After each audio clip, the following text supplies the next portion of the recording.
ଅଶାନ୍ତି ରହିତ ଓ ଦୁଃଖ ରହିତ ଚିରସ୍ଥାୟୀ ଶାନ୍ତି ତଥା ଅନନ୍ତ ସୁଖ ମିଳୁ ବୋଲି ବିଚାର କରୁଥିବା ମନୁଷ୍ୟ ସାଧକ ହୁଅନ୍ତି।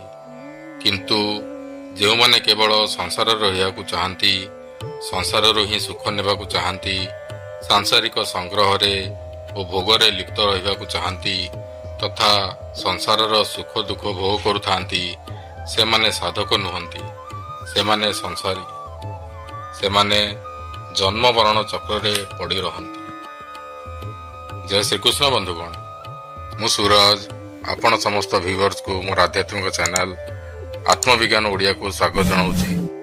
ତେବେ ବନ୍ଧୁଗଣ, ଆଜିର ଭିଡ଼ିଓରେ ଆମେ ଶ୍ରୀ ଭଗବାନଙ୍କଠୁ ବାହାରୁଥିବା ବା ଉତ୍ପନ୍ନ ହେଉଥିବା 20ଟି ଭାବ ବିଷୟରେ ଜାଣିବା। ଶ୍ରୀ ଭଗବାନ ଏହା ବିଷୟରେ ଶ୍ରୀମଦ୍ ଭଗବତ ଗୀତାର 10ମ ଅଧ୍ୟାୟର 4ର୍ଥ ଓ 5ମ ଶ୍ଲୋକରେ ବର୍ଣ୍ଣନା କରିଛନ୍ତି। ଏ ବନ୍ଧୁଗଣ, ଚାଲନ୍ତୁ ଆମେ ସେହି 20ଟି ଭାବକୁ ଜାଣିବା। ପ୍ରଥମେ ଆମେ ଶ୍ଲୋକ ଗୁଡ଼ିକୁ ଆବୃତ୍ତି କରିବା। ବୁଦ୍ଧିର୍ଜ୍ଞାନମ୍ ଅସମୋହଃ କ୍ଷମା ସତ୍ୟମ୍ ଦମଃ ସମଃ ସୁଖମ୍ ଦୁଃଖମ୍ ଭବ ଭାବଃ ଭୟଂ ଚ ଅଭୟମ୍ ଏବ ଚ ଅହିଂସା ସମତା ତୁଷ୍ଟି ତପଦାନମ୍ ଯଶୋ ଯଶଃ ଭବନ୍ତି ଭାବଭୂତାନାଂ ମତ ଏବ ପୃଥଗ୍ବିଦଃ। ଅର୍ଥାତ୍ ବୁଦ୍ଧି, ଜ୍ଞାନ, ଅସମୋହ, କ୍ଷମା, ସତ୍ୟ, ଦମ, ସମ, ସୁଖ ଦୁଃଖ, ଉତ୍ପତ୍ତି ବିନାଶ, ଭୟ ଅଭୟ, ଅହିଂସା ସମତା, ସନ୍ତୋଷ, ତପ ଦାନ, ଯଶ ଓ ଅପଯଶ। ପ୍ରାଣୀମାନଙ୍କର ଏହି ନାନାବିଧ ପୃଥକ ପୃଥକ 20ଟି ଭାବ ମୋ ଠାରୁ ହିଁ ଉତ୍ପନ୍ନ ହୁଅନ୍ତି। ବ୍ୟାଖ୍ୟା। ବୁଦ୍ଧି ଉଦ୍ଦେଶ୍ୟ ନିର୍ଣ୍ଣୟକାରୀ ବୃତ୍ତିର ନାମ ବୁଦ୍ଧି। ଜ୍ଞାନମ୍ ସାର ଅସାର, ଗ୍ରାହ୍ୟ ଅଗ୍ରାହ୍ୟ, ନିତ୍ୟ ଅନିତ୍ୟ, ସତ୍ ଅସତ୍, ଉଚିତ ଅନୁଚିତ ଓ କର୍ତ୍ତବ୍ୟ ଅକର୍ତ୍ତବ୍ୟକୁ ପୃଥକ ପୃଥକ ଭାବେ ଜାଣିପାରୁଥିବା ବିବେକର ନାମ ଜ୍ଞାନ। ପ୍ରତ୍ୟେକ ମାନବକୁ ଏହି ଜ୍ଞାନ ବିବେକ ଭଗବାନଙ୍କ ଠାରୁ ମିଳିଛି। ଅସମୋହ ଶରୀର ଓ ସଂସାରକୁ ଉତ୍ପତ୍ତି ବିନାଶଶୀଳ ଜାଣି ମଧ୍ୟ ମୁଁ ଓ ମୋର ଭାବ ରଖିବା ହେଉଛି ସମୋହ ଏବଂ ଏହା ନ ରଖିବା ଅସମୋହ। କ୍ଷମା କେହି ଆମ ପ୍ରତି ଯେତେ ବଡ଼ ଅପରାଧ କଲେ ମଧ୍ୟ ନିଜର ସାମର୍ଥ୍ୟ ଥିବା ସତ୍ତ୍ୱେ ତାକୁ ସହ୍ୟ କରିନେବା ଏବଂ ସେହି ଅପରାଧୀକୁ ନିଜ ତରଫରୁ ତଥା ଈଶ୍ୱରଙ୍କ ତରଫରୁ ଇହଲୋକରେ ଓ ପରଲୋକରେ କେଉଁଠି ବି ଦଣ୍ଡ ନ ମିଳିବାକୁ ବିଚାର କରିବାର ନାମ କ୍ଷମା। ସତ୍ୟମ୍ ସତ୍ୟ ସ୍ୱରୂପ ପରମାତ୍ମା ପ୍ରାପ୍ତିର ଉଦ୍ଦେଶ୍ୟ ରଖି ସତ୍ୟ କହିବା, ଅର୍ଥାତ୍ ଶୁଣିଥିବା, ଦେଖିଥିବା ଓ ବୁଝିଥିବା ଅନୁସାରେ ସ୍ୱାର୍ଥ ଅଭିମାନ ପରିତ୍ୟାଗ କରି ଅନ୍ୟର ହିତ ଉଦ୍ଦେଶ୍ୟରେ କିଛି କମ୍ ବା ବେଶୀ ନ କରି ଠିକ୍ ଠିକ୍ କହିବାର ନାମ ସତ୍ୟ।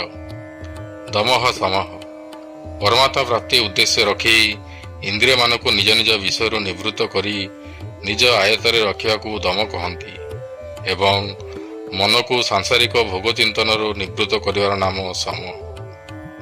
ସୁଖମ୍ ଦୁଃଖମ୍ ଶରୀର, ମନ ଓ ଇନ୍ଦ୍ରିୟମାନଙ୍କର ଅନୁକୂଳ ପରିସ୍ଥିତି ପ୍ରାପ୍ତ ହେଲେ ହୃଦୟରେ ଯେଉଁ ପ୍ରସନ୍ନତା ଆସେ ତାହାର ନାମ ସୁଖ ଏବଂ ପ୍ରତିକୂଳ ପରିସ୍ଥିତି ପ୍ରାପ୍ତ ହେଲେ ହୃଦୟରେ ଯେଉଁ ବିଷମତା ଉତ୍ପନ୍ନ ହୁଏ ତାହାର ନାମ ଦୁଃଖ।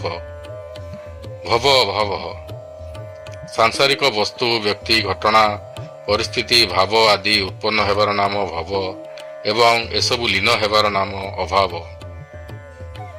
ଭୟଂ ଚ ଅଭୟମ୍ ଏବ ଚ ନିଜର ଆଚରଣ, ଭାବ ଇତ୍ୟାଦି ଶାସ୍ତ୍ର ଲୋକମର୍ଯ୍ୟାଦାର ବିରୁଦ୍ଧ ହୋଇଥିଲେ ଅନ୍ତଃକରଣରେ ନିଜର ଅନିଷ୍ଟ ହେବାର ଯେଉଁ ଆଶଙ୍କା ରହେ ତାହାକୁ ଭୟ କହନ୍ତି।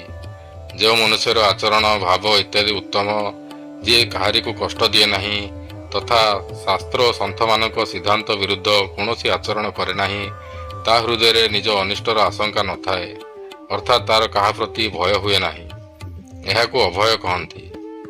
ଅହିଂସା ନିଜ ତନ, ମନ ଓ ବଚନ ଦ୍ୱାରା କୌଣସି ଦେଶ, କାଳ, ପରିସ୍ଥିତି ଆଦିରେ କୌଣସି ପ୍ରାଣୀକୁ ମଧ୍ୟ ତିଳେ ମାତ୍ର ଦୁଃଖ ନ ଦେବାର ନାମ ଅହିଂସା। ସମତା ନାନା ପ୍ରକାର ଅନୁକୂଳ ପ୍ରତିକୂଳ ବସ୍ତୁ, ବ୍ୟକ୍ତି, ଘଟଣା, ପରିସ୍ଥିତି ଇତ୍ୟାଦି ପ୍ରାପ୍ତ ହେଲେ ମଧ୍ୟ ଅନ୍ତଃକରଣରେ କୌଣସି ବିଷମତା ନ ଆସିବାକୁ ସମତା କୁହାଯାଏ। ତୁଷ୍ଟି ଅଧିକ ଆବଶ୍ୟକତା ଥିବା ସତ୍ତ୍ୱେ କମ୍ ମିଳିଲେ ବି ସେଥିରେ ସନ୍ତୁଷ୍ଟ ରହିବା ତଥା ଆଉ ଅଧିକ ମିଳୁ ବୋଲି ଭାବ ନ ରହିବା ହେଉଛି ତୁଷ୍ଟି। ତାତ୍ପର୍ଯ୍ୟ ହେଲା ମିଳୁ ବା ନ ମିଳୁ, କମ୍ ମିଳୁ ବା ଅଧିକ ମିଳୁ, ପ୍ରତ୍ୟେକ ପରିସ୍ଥିତିରେ ପ୍ରସନ୍ନ ରହିବାର ନାମ ତୁଷ୍ଟି।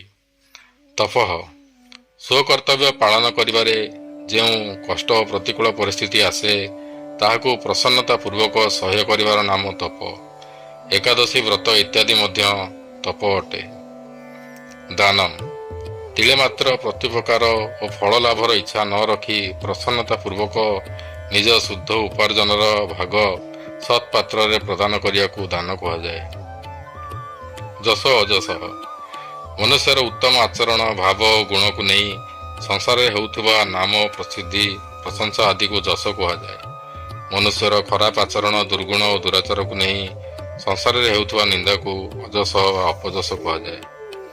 ଭବନ୍ତି ଭାବା ଭୂତାନାଂ ମତ୍ତ ଏବ ପୃଥକ୍ ବିଦାଃ ପ୍ରାଣୀମାନଙ୍କର ଏହି ପୃଥକ୍ ପୃଥକ୍ ବିବିଧ ଭାବ ମୋ ଠାରୁ ହିଁ ଉତ୍ପନ୍ନ ହୁଏ, ଅର୍ଥାତ୍ ଏଗୁଡ଼ିକୁ ସତ୍ତା, ସ୍ଫୂର୍ତ୍ତି, ଶକ୍ତି, ଆଧାର ଓ ପ୍ରକାଶ ମୋ ଠାରୁ ହିଁ ମିଳେ। ତାତ୍ପର୍ଯ୍ୟ ହେଉଛି ତତ୍ତ୍ୱତଃ ସବୁରି ମୂଳରେ ମୁଁ ହିଁ ବିଦ୍ୟମାନ। ଏଠାରେ ମତଃ ପଦରେ ଭଗବାନଙ୍କର ଯୋଗ, ସାମର୍ଥ୍ୟ, ପ୍ରଭାବ ଗ୍ରହଣୀୟ ଓ ପୃଥକ୍ ବିଧା ପଦରେ ଅନେକ ପ୍ରକାରର ପୃଥକ୍ ପୃଥକ୍ ବିଭୂତି ଗ୍ରହଣୀୟ। ସଂସାରରେ ଯାହା କିଛି ବିହିତ ଓ ନିଷିଦ୍ଧ, ଶୁଭ ଅଶୁଭ କର୍ମ ହେଉଛି ଏବଂ ସଂସାରରେ ଯେତେ ସଦ୍ଭାବ ଓ ଅସଦ୍ଭାବ ଅଛି ସବୁ ଭଗବାନଙ୍କର ଲୀଳା। ଏହି ଭାବରେ ଭକ୍ତ ଭଗବାନଙ୍କୁ ତତ୍ତ୍ୱତଃ ବୁଝିନେଲେ ଭଗବାନଙ୍କ ସହିତ ତାର ଯୋଗ ଅବିଚଳ ହୋଇଯାଏ। ଏଠାରେ ପ୍ରାଣୀମାନଙ୍କର ଯେଉଁ 20ଟି ଭାବ ସମ୍ବନ୍ଧରେ କୁହାଯାଇଛି ସେଥିମଧ୍ୟରୁ 12ଟି ଭାବ ଗୋଟି ଗୋଟିକିଆ ଓ ସେଗୁଡ଼ିକ ଅନ୍ତଃକରଣରେ ଉତ୍ପନ୍ନ ହୁଏ ଏବଂ ଭୟ ସଙ୍ଗେ ପ୍ରଯୁକ୍ତ ଅଭୟ ବି ଅନ୍ତଃକରଣରେ ଉତ୍ପନ୍ନ ହୁଏ। ଅବଶିଷ୍ଟ 7ଟି ଭାବ ପରସ୍ପର ବିରୋଧୀ। ତନ୍ମଧ୍ୟରୁ ଭବ ଉତ୍ପତ୍ତି, ଅଭାବ, ଯଶ ଓ ଅଯଶ ଏ 4ଟି ପ୍ରାଣୀମାନଙ୍କର ପୂର୍ବକୃତ କର୍ମର ଫଳ ଏବଂ ସୁଖ ଦୁଃଖ ତଥା ଭୟ ଏ 3ଟି ମୂର୍ଖତାର ଫଳ। ଏହି ମୂର୍ଖତାକୁ ମନୁଷ୍ୟ ଦୂର କରିପାରିବ। ପ୍ରାଣୀମାନଙ୍କର 20ଟି ଭାବ ମୋ ଠାରୁ ଉତ୍ପନ୍ନ ହୁଏ ଓ ସେଗୁଡ଼ିକ ମୋର ବିଭୂତି ବୋଲି କହି ଭଗବାନ ବ୍ୟକ୍ତ କରିବାକୁ ଚାହାନ୍ତି ଯେ ଏହି 20ଟି ଭାବ ପୃଥକ୍ ପୃଥକ୍ ହୋଇଥିଲେ ହେଁ ଏସବୁ ଭାବର ଆଧାର ଏକମାତ୍ର ମୁଁ। ସବୁରି ମୂଳରେ ମୁଁ ହିଁ ବିଦ୍ୟମାନ। ଏସବୁ ମୋ ଠାରୁ ହିଁ ଉତ୍ପନ୍ନ ହୁଅନ୍ତି ଏବଂ ମୋ ଠାରୁ ସତ୍ତା ଓ ସ୍ଫୂର୍ତ୍ତି ପାଆନ୍ତି। ସପ୍ତମ ଅଧ୍ୟାୟର 1200 ଶ୍ଲୋକରେ ବି ଭଗବାନ ମତ ଏବ ପଦରେ କହିଛନ୍ତି ଯେ ସାତ୍ୱିକ, ରାଜସ ଓ ତାମସ ଭାବ ମୋ ଠାରୁ ହିଁ ଉତ୍ପନ୍ନ ହୁଅନ୍ତି, ଅର୍ଥାତ୍ ସେଗୁଡ଼ିକ ମୂଳରେ ମୁଁ ରହିଛି। ସେଗୁଡ଼ିକ ମୋ ଠାରୁ ଉତ୍ପନ୍ନ ହୁଅନ୍ତି ଓ ମୋ ଠାରୁ ହିଁ ସତ୍ତା ଓ ସ୍ଫୂର୍ତ୍ତି ପାଆନ୍ତି। ଅତଏବ ଏଠାରେ ବିଭୂତିମାନଙ୍କ ମୂଳ ତତ୍ତ୍ୱ ଆଡ଼କୁ ସାଧକର ଦୃଷ୍ଟି ଆକର୍ଷଣ କରିବା ହିଁ ଭଗବାନଙ୍କର ଉଦ୍ଦେଶ୍ୟ। ସାଧକ ସଂସାରକୁ କିପରି ଦେଖିବ? ସାଧକ ସଂସାରର ସମୟ, କ୍ରିୟା, ପଦାର୍ଥ, ଘଟଣା ଆଦିକୁ ଭଗବାନଙ୍କ ରୂପ ଭାବେ ଦେଖିବା ଉଚିତ। ଉତ୍ପତ୍ତି ହେଉ ବା ପ୍ରଳୟ ହେଉ, ଅନୁକୂଳତା ହେଉ ବା ପ୍ରତିକୂଳତା ହେଉ, ଅମୁକ ହେଉ, ଅମୃତ ହେଉ ବା ମୃତ୍ୟୁ ହେଉ, ସ୍ୱର୍ଗ ହେଉ ବା ନରକ ହେଉ, ସବୁକିଛି ଭଗବାନଙ୍କର ଲୀଳା। ଭଗବାନ ରାମଚନ୍ଦ୍ରଙ୍କ ଲୀଳାରେ ବାଳକାଣ୍ଡ ଅଛି, ଅଯୋଧ୍ୟାକାଣ୍ଡ ଅଛି, ଅରଣ୍ୟକାଣ୍ଡ ଅଛି ଓ ଲଙ୍କାକାଣ୍ଡ ବି ଅଛି। ନଗରୀ ଦୃଷ୍ଟିରୁ ଦେଖିଲେ ଅଯୋଧ୍ୟା ନଗରୀରେ ଭଗବାନଙ୍କର ପ୍ରାକାଟ୍ୟ ହୋଇଛି। ରାଜାରାଣୀ ଓ ପ୍ରଜାମାନଙ୍କର ବାତ୍ସଲ୍ୟ ଭାବ ଅଛି। ଜନକପୁରୀରେ ରାମଙ୍କ ପ୍ରତି ରାଜା ଜନକ, ରାଣୀ ସୁନୟନା ଓ ପ୍ରଜାଙ୍କର ଭାବ ଅତି ଉତ୍ତମ। ସେମାନେ ରାମଙ୍କୁ ଜ୍ୱାଇଁ ରୂପରେ ଭୋଜନ କରାନ୍ତି, ଶ୍ରଦ୍ଧା ଓ ସମାଦର କରନ୍ତି। ବଣରେ ଅରଣ୍ୟକାଣ୍ଡରେ ଭକ୍ତମାନଙ୍କ ସହିତ ଭେଟ ହୁଏ, ରାକ୍ଷସମାନଙ୍କ ସହିତ ଭେଟ ହୁଏ। ଲଙ୍କାଗଡ଼ରେ ଯୁଦ୍ଧ ହୁଏ, ହାଣକାଟ ହୁଏ, ରକ୍ତର ନଦୀ ବହେ। ଏହିପରି ଅଲଗା ଅଲଗା ପୁରୀରେ ଅଲଗା ଅଲଗା କାଣ୍ଡରେ ଭଗବାନଙ୍କର ଭିନ୍ନ ଭିନ୍ନ ଲୀଳା ହୁଏ। କିନ୍ତୁ ନାନା ପ୍ରକାର ଲୀଳା ହେଲେ ବି ରାମାୟଣ ଏକ ଏବଂ ଏ ସମସ୍ତ ଲୀଳା ସେହି ରାମାୟଣର ଅଙ୍ଗ ତଥା ଏହି ଅଙ୍ଗଗୁଡ଼ିକୁ ନେଇ ରାମାୟଣ ପୂର୍ଣ୍ଣାଙ୍ଗ ହୁଏ। ଠିକ୍ ସେହିପରି ସଂସାରରେ ପ୍ରାଣୀମାନଙ୍କର ଭାବ ଓ କ୍ରିୟା ବିଭିନ୍ନ ପ୍ରକାରର। କେଉଁଠାରେ କିଏ ହସୁଛି ତ କେଉଁଠାରେ କିଏ କାନ୍ଦୁଛି, କେଉଁଠି ଜ୍ଞାନ ଆଲୋଚନା ଚାଲିଛି ତ କେଉଁଠି ପରସ୍ପର ମଧ୍ୟରେ କଳହ ଲାଗିଛି, କେହି ଜନ୍ମ ନେଉଛି ତ କେହି ମରୁଛି ଇତ୍ୟାଦି ଇତ୍ୟାଦି। ଯାହା କିଛି ବିବିଧ କ୍ରିୟାମାନ ହେଉଛି ସବୁ ଭଗବାନଙ୍କର ଲୀଳା ମାତ୍ର। ଲୀଳାକାରୀମାନେ ହେଉଛନ୍ତି ଭଗବାନଙ୍କର ରୂପ। ଏହି ଭାବରେ ଭକ୍ତଙ୍କର ଦୃଷ୍ଟି ସର୍ବଦା ଭଗବାନଙ୍କ ଉପରେ ରହିବା ଉଚିତ, କାରଣ ସବୁରି ମୂଳରେ ଏକ ପରମାତ୍ମା ତତ୍ତ୍ୱ ହିଁ ବିଦ୍ୟମାନ। ଜ୍ଞାନ ଦୃଷ୍ଟିରୁ ସମସ୍ତ ଭାବ ପ୍ରକୃତିରୁ ଉତ୍ପନ୍ନ ହୁଏ, କିନ୍ତୁ ଭକ୍ତ ଦୃଷ୍ଟିରୁ ସମସ୍ତ ଭାବ ଭଗବାନଙ୍କ ଠାରୁ ଉତ୍ପନ୍ନ ହୁଏ। ଯଦି ଏହି ଭାବଗୁଡ଼ିକୁ ଜୀବର ମନେ କରିବା, ତେବେ ବି ଏହି ଭାବଗୁଡ଼ିକ ଭଗବାନଙ୍କର, କାରଣ ଭଗବାନଙ୍କର ପରା ପ୍ରକୃତି ହୋଇଥିବାରୁ ଜୀବ ଭଗବାନଙ୍କ ସହିତ ଅଭିନ୍ନ। ଭଗବାନଙ୍କ ଠାରେ ଏହି ଭାବଗୁଡ଼ିକ ନିରନ୍ତର ବିଦ୍ୟମାନ ଥାନ୍ତି, କିନ୍ତୁ ଜୀବଠାରେ ଅପରା ପ୍ରକୃତିର ସଙ୍ଗ ଯୋଗୁଁ ଆସନ୍ତି ଓ ଚାଲିଯାଆନ୍ତି। ଭଗବାନଙ୍କ ଠାରୁ ଉତ୍ପନ୍ନ ହୋଇଥିବାରୁ ଏ ସମସ୍ତ ଭାବ ଭଗବତ ସ୍ୱରୂପ। ତେବେ ବନ୍ଧୁଗଣ, ଆଜି ପାଇଁ ଏତିକି। ଯଦି ଭିଡ଼ିଓଟି ଭଲ ଲାଗିଥାଏ ତେବେ ଲାଇକ୍, କମେଣ୍ଟ ଓ ସବସ୍କ୍ରାଇବ୍ କରିଦିଅନ୍ତୁ। ଜୟ ଶ୍ରୀକୃଷ୍ଣ।